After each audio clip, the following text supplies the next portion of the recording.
Hello, NAACP Youth Council Winter Quarterly Meeting participants. I'm Eurydice Stanley, President of the Pensacola Council 5750.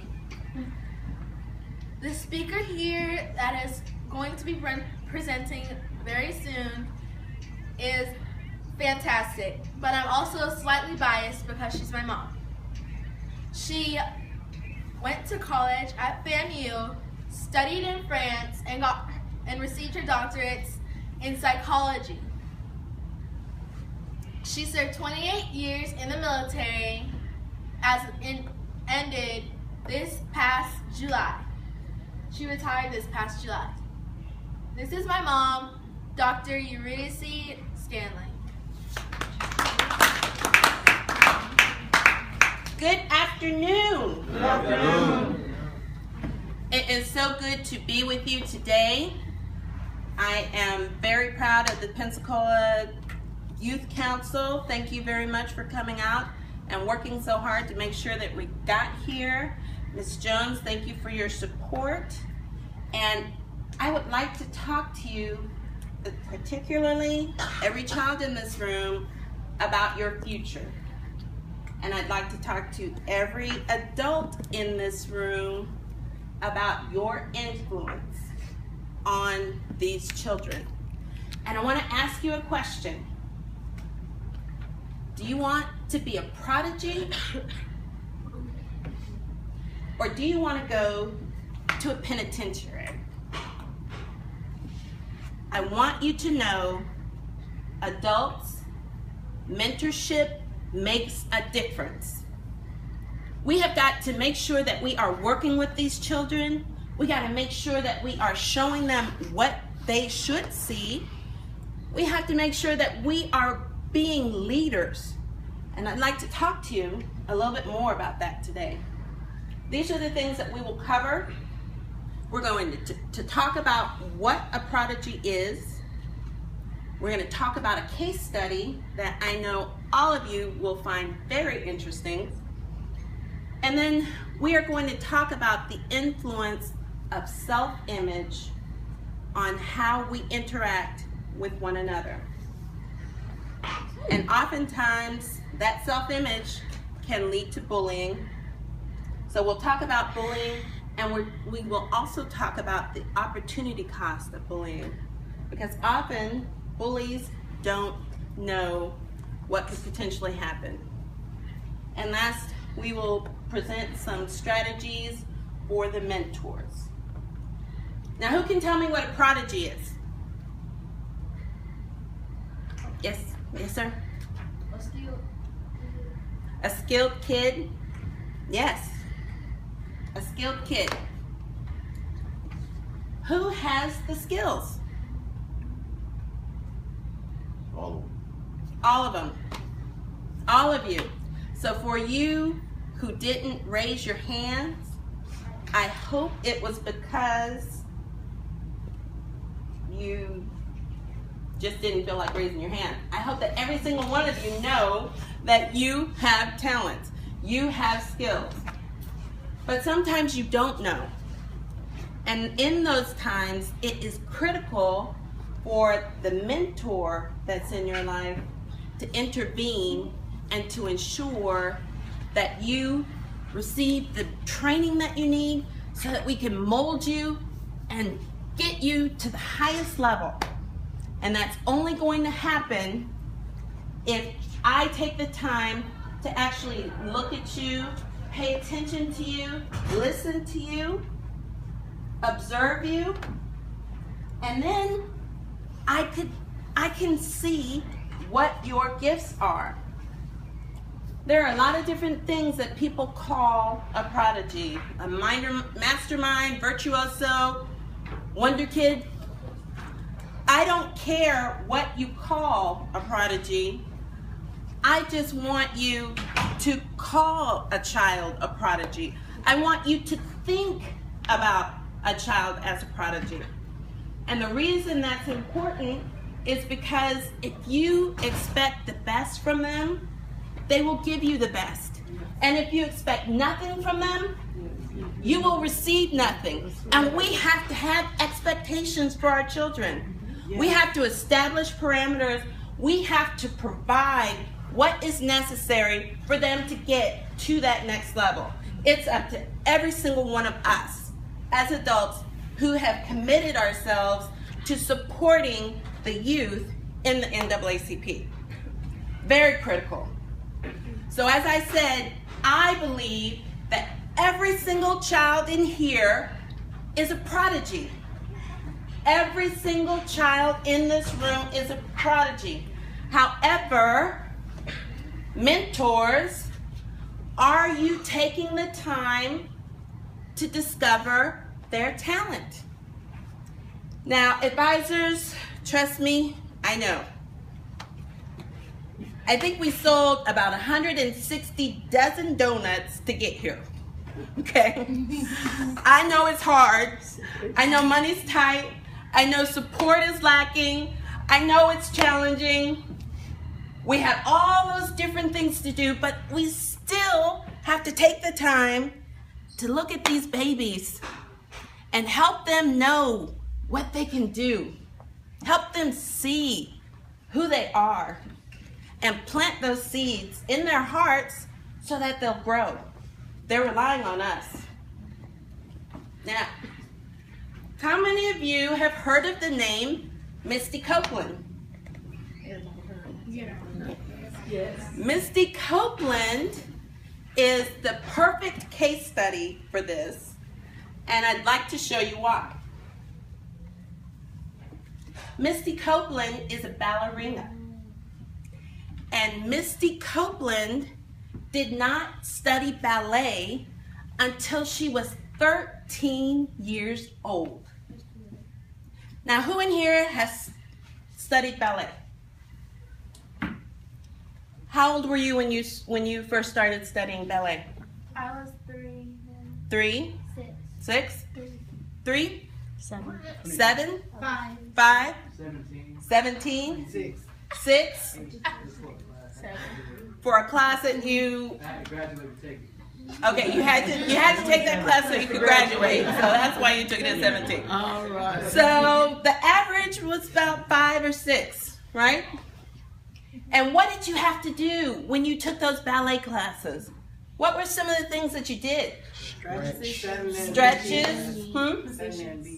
Sit there and be cute? Okay. What did you do? We had to learn the different types of pliés and ways to hold your feet. Okay, you had to learn your positions. You had to focus on the ways that you carried yourself.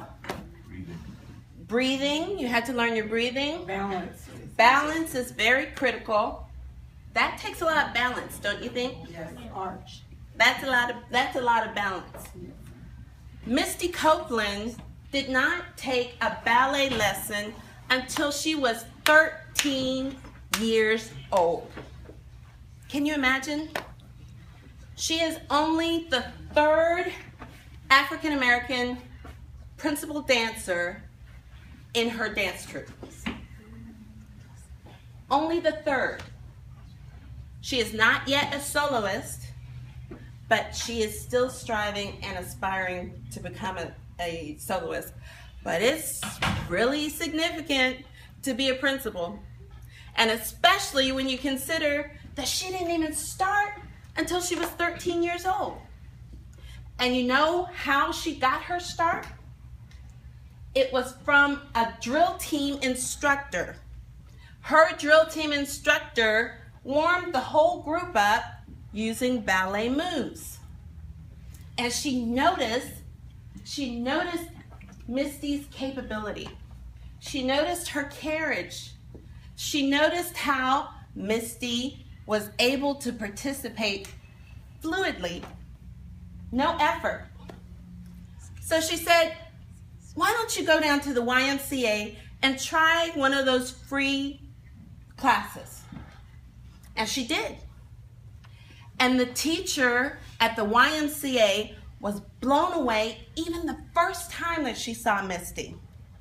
And she offered Misty free classes at her personal studio. Can you imagine? And I want you to think about this from a perspective of her family. Because she recently released a new book. It's fabulous. All of you should get it. She is one of 7 siblings. Her mother had different fathers for almost all of those siblings. The reason that was significant was because she speaks of how challenging it was on the weekends when her brothers and sisters were being taken from the house to go visit their fathers, and how hard it was to reintegrate everyone back in to get started for the week again. And those of you who have dealt with breakups or divorce, you know what that's like. So imagine having that many folks that you have to deal with. And they would live in different places with different uncles. Her mother would call them uncles. And if a problem arose, a new uncle would be at the door to take them to live in a new place until another uncle would come to take them to a different place. So she had many challenges in her life. And at times, she had to sleep on the floor in a motel room. Can you imagine? Does this person look like she ever thought to sleep in a motel room? No, she doesn't. Because oftentimes, people focus on your outside. They don't know what's going on inside. They don't know what you've been through. You know why they don't know what you've been through? Because you look good. Mm-hmm. You look good. You don't look like what you've been through. So praise God for that, right? That's right. Praise God that you don't look what you've been through. You don't look like what you've been through. But don't let anyone label you. Mm-hmm. Don't let anyone say to you, oh, you can't do this, you can't do this. And I'll give you a great example. When I completed my PhD program, I left the military for a short period of time. And I was interviewing for different jobs, and I went to that, I remember I had on a really cute suit. Oh, it was so cute. Jones, New York suit, it tied on the side, and I had my hair up, and it was in a bun, and there were curls that were all around the bun. I was cute. And I'm sitting there, and it was a paper company. And the man who was interviewing me said, first of all, he looked me up and down, and he said, from time to time, our consultants are going to have to go into rest stop restrooms and check to see if the levels of paper to dry your hands is maintained. Because, of course, they want to make sure that they are having the sales that they need and that the stock is prepared. And he said, forgive me, but you don't look like someone who would go into a rest stop restroom. You know what I told him? My mama cleaned those rest stop restrooms. Mm-hmm. My mama had 7 jobs to get me where I am looking cute in front of you, trying to get a job. I could go into a rest stop and check out the paper. I'm not having to clean the toilets, praise God. So it was based on his perception that I could not have this job because I didn't look like someone, but he didn't know. How could he know? Now I will say, of course, he didn't give me the job, but that's okay because God had a plan, and now here I am 28 years later, retired and focused on doing what I want to do, which is speaking and training and working with our youth. There are so many different examples of prodigies. The question is, how did they get their start? And oftentimes, every time, they had a talent, but that talent has to be nurtured. It has to be encouraged. It has to be supported. Misty Copeland, the ballerina that I told you about, would not have gone any further if her mother had to pay for those ballet lessons. And any of you who have ever participated in any sport or organization know these events are expensive. There's the mama right there. That's what I'm talking about. Yes, they're expensive. So someone is going to have to foot the bill. Invest. And someone is going to have to invest. And sometimes that is the challenge that we face as advisors. Trying to get the financial support to invest in our children, to get them to the training that they need to be successful in their responsibilities in this program.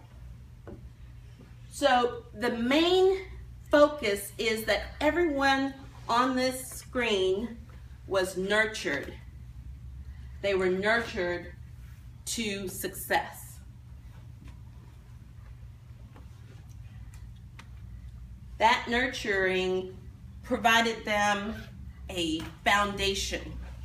They knew who they were. They knew where they were going. I'm a John C. Maxwell consultant. I'm a leadership consultant. I'm a speaker facilitator. And I use Dr. Maxwell's work. One of the things that Dr. Maxwell says is that you can't go any higher than your personal self-esteem. This is the lid. If you see yourself right here, nothing that I do is ever going to get you past this level. If you see yourself right here, nothing is going to get you past this level. Mentors, what are we doing to get our children where they need to be? Up here. Ask yourself that. And what can you do to get to this level? Now, what happens if a child has poor self-esteem? What is a frequent result? Bad grades. Incarceration, absolutely. Bad grades, Suicide. absolutely. Dropout. Suicide, dropout. Bullying, That's right. absolutely. That's right. Yes, all of that. All of that. And one of the focus that I need for you all to have, especially when you're dealing with bullies, is consider the lid that you're dealing with. That lid is what you're going to have to focus on to get them to move up. Now, I want you to think about the current situation in our schools today. We live in Escambia County. Escambia County, based on state research, this is not me saying it, is one of the highest counties that has children going from school to jail. They call it the school to prison pipeline. Well, Escambia County doesn't call it school to prison pipeline, but Yeah. it is referred to as a school to prison pipeline. And oftentimes these are minor infractions. But think about it. If a police officer goes to a school Yes. who has and a child has done something minor, and I get this child, I handcuff this child at school in front of his or her peers. That's right. I take them out of this school, I put them in a cell. Their mom and dad comes and gets them. Where's his lid? His lid is down. Absolutely. His lid is gone. Thank you. Your lid is high. Where's your lid? Show me your lid. Show everybody your lid. All right. Come on, let's see your lid. All right. All right. The initial intent was to prevent another Columbine. But the impact has been on a disparate impact has been on African American children. That's right. They are incarcerated at a higher level. Talk about it. And we have to know that. And in your packets, it has the information about the arrests, the impact that it has had on the county. And as you can see, the arrests for minorities, 70% are inside the schools, not outside of the school. And remember that impact that it has. So the question becomes, how are we going to intervene and pull these children up? Dr. Maxwell says, lift that child up, stand that child up, and pick up. If you can lift that self-esteem, if you can get them to stand on their own, if you can get them to not only pick up their personal self-esteem, but speak up when someone else is impacted, you have gone from a bully to an interventionist. You have gone from a bully to a mentor, and you're changing the cycle. And that's what we have to do. We have to change the cycle. So you and you and you and you and you and you, you're all wanted. We need interventionists. And I am asking you adults, will you intervene? Yes. Yes. Yes. Will you intervene? Yes. Prodigies in this room, will you work with these adults who are trying to support you and help you reveal your talents? Yes. All right. Mentors, you are the ones that stand in the gap. You are the ones that make a difference. And again, Prodigy or Penitentiary, it is your choice. Thank you very much, ma'am. Thank you. All right. Thank you.